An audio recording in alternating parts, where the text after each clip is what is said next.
నాగేంద్ర గారు సార్ ఏంటి కృష్ణాంజనేయులు గారు బ్రేకింగ్ ఇది కొత్త పార్టీ పెడుతున్నారు రాయలసీమ మీ దగ్గర ఏమన్నా ఉప్పు అందుతుందా అది మీ ప్రాంతాల్లో ఎలా ఏముందా సార్ ఒక్క నిమిషం సార్ చెప్తాను. సురేష్కి ఏం చెప్తున్నానంటే నేను ఆడుకోబోయిన పవన్ ఈయన సురేష్ లేకుండా ఇంకా ఆ పార్టీలోనే పుట్టినట్టు జగన్మోహన్ రెడ్డి కాడనే పెరిగినట్టు ఆయన ఆశయం కోసం పనిచేసినట్టు ఇవి నాకు తెలిసి నిజం మాట్లాడుకుంటే సురేష్ తెలుసో తెలీదో జగన్మోహన్ దేవుడు సాక్షిగా, కానీ అతను పవన్ కళ్యాణ్ అభిమానిగా ప్రపంచానికి అంత తెలుసు, నాయకుడు కూడా తెలుసు. ఎందుకు అంటే నేను ఎగ్జాక్యులేటెడ్ ప్రాక్టికల్ గా చర్చ జరిగేటప్పుడు నిజమే కదా అతను మాట్లాడేది అనిపించాలి. ఒక్క నిమిషం నేను రాలా తమ్ముడు, నువ్వు ఆపుకుంటానే నేను రాసుకున్నా. విను విను విను విను తమ్ముడు విను. ఇప్పుడు నేను ఒక్క మాట చెప్తా వినండి. నేను చెప్పేది వాస్తవంగా ఉంటుంది. నేను మన అనుకోని చెప్తానా, ఎందుకంటే నువ్వు మాట్లాడిన తీరు ఏదో పెద్ద 200 సంవత్సరాల రాజకీయ నీ చేసిన అభివృద్ధి కోడికత్తి గులకరాయి గొడ్డలి ఇంకేమైనా ఉందా? తర్వాత ఎంత ఫెరోషియస్ గా మాట్లాడుతున్నావు అంటే మేము జెండాలు మొయ్యం.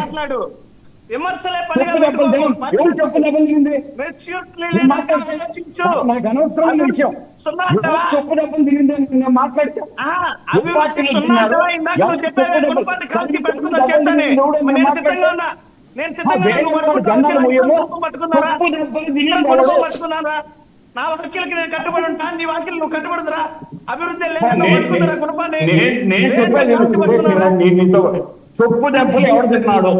నిన్ను నీ గుండెల మీద చేసుకుని జనసేన పార్టీ వాళ్ళని నడి రోడ్లో కొట్టారు.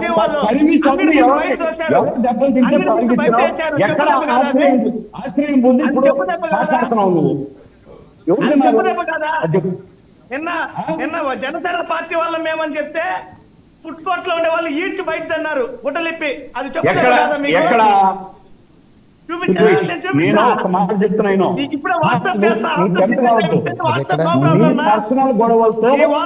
ఎక్కడ సురేష్ సురేష్ ఒక్క నిమిషం సురేష్ ఎక్కడది నాగేంద్ర గారు ఇస్తాను ఉండండి ఏదో పాయింట్ అన్నారు కదా. ఎక్కడ సురేష్ సురేష్ సురేష్ వినాలండి, సురేష్ వినండి, సురేష్ ఒక్క నిమిషం వినండి. ఎక్కడ ఎవరు కొట్టారు? జనసేన వాళ్ళు ఎవరు కొట్టారు గుడ్లిప్పి? విజయవాడలో జనసేన పార్టీకి సంబంధించిన వ్యక్తి వీధి వ్యాపారం చేసుకుంటా ఉంటే బలవంతపు వసూలను అంగీకరించకపోతే బండిని ధ్వంసం చేశారు. నేను ఆధారాలు పంపిస్తా ఆఫ్టర్ డిబేట్, మొబైల్లోనే ఉంది.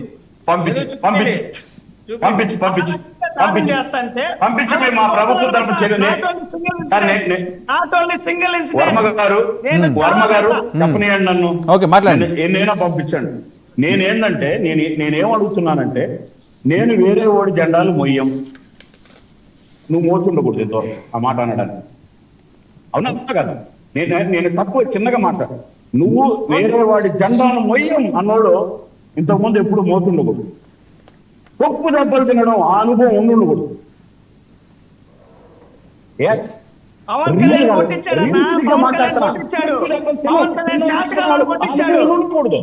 సరే సరే ఓకేలేండి, వదిలేయండి. ఓకే, కాంట్రవర్సీ ఎందుకు? Wait Suresh Suresh wait.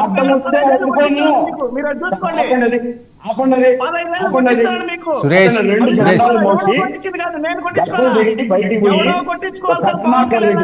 ఆశ్రమం పొంది ఇప్పుడు కరుణాకర్ రెడ్డి దగ్గర ఆశ్రమం, అభినయ్ రెడ్డి దగ్గర ఆశ్రమం పొంది ఇప్పుడు వచ్చి మాట్లాడి ఎవరు జెండాలు మోయం, తప్పు దెబ్బలు ఎవరు తిన్నారు? ఒకసారి నెంబర్ వేసుకో. ఎవరు జెండాలు మోసం? మిమ్మల్ని కొట్టింది ఎవరు?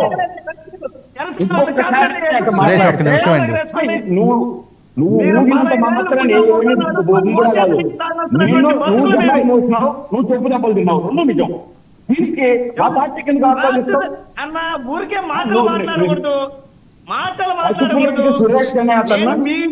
చెప్తే నువ్వు తిరిగి ఒక్క నిమిషం సురేష్ సురేష్ వినండి, నేను ఇస్తాను. సురేష్ ఎందుకు టైం వేస్ట్? క్రాస్ టాక్ ఒక్క నిమిషం. సరే సరే సురేష్ ఒక్క నిమిషం. సురేష్ వినండి. పీసీఆర్ నాగేంద్ర సింగిల్ నేను చెప్పింది తప్పైతే కృష్ణాంజనేయులు గారు ఉన్నారు, ఆయన చెప్పానండి. నేనేమన్నాను? మేము ఎప్పుడు జెండాలు మొయ్యమన్నాం. అంటే మనం మోసుండకూడదు కదా వేరే జెండాలు. చొప్పు దెబ్బలు తినమన్నాడు, మనం తినుండకూడదు కదా. నేను ఎంత గౌరవంగా మాట్లాడతాను భాష. మనం తినుండకూడదు కదా. మనం జెండాలు మోసాం, ఆ అనుభవం ఎదుర్కొన్నాం, తరుముకున్నారు, పరిగెత్తాం, ఆశ్చర్యం పొందలేక ఇప్పుడు ఏదో ఆయన భూమన కరుణాకర్ రెడ్డి అభినయ దగ్గర పొందుతానే ఇందాక మా సోదరుడు అన్నట్టు పతివ్రతలు అయిపోతున్నారా?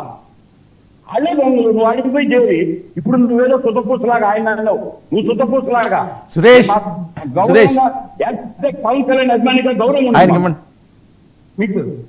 అటువంటి విషయాలు దయచేసి నేను అలా నేను ఒక తప్పు మాట కూడా మాట్లాడాల. ఆ అనుభవం నువ్వు ఏదైతే మాట్లాడుతున్నావో అది దానికి నిజంగా రియలిస్టిక్ గా ఉండాలంటే ఆ అనుభవం నీకు ఉండకూడదు.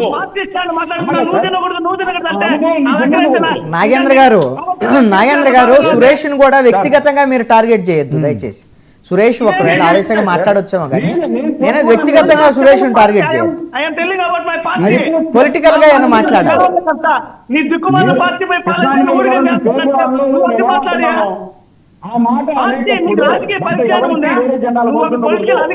సరే ఓకే అండి, ఓకే. ఎందుకు ప్రశాంతంగా జరిగింది అని పర్సనల్ అటాక్ లో విజయ్ రెస్పాండ్ అవ్వండి. విజయ్కి ఇవ్వండి. జెండా మోసి వచ్చిన బొత్స వీళ్ళందరూ ఎవరి దగ్గర ఉన్నారు? సరే ఓకే విజయ్ రెస్పాండ్.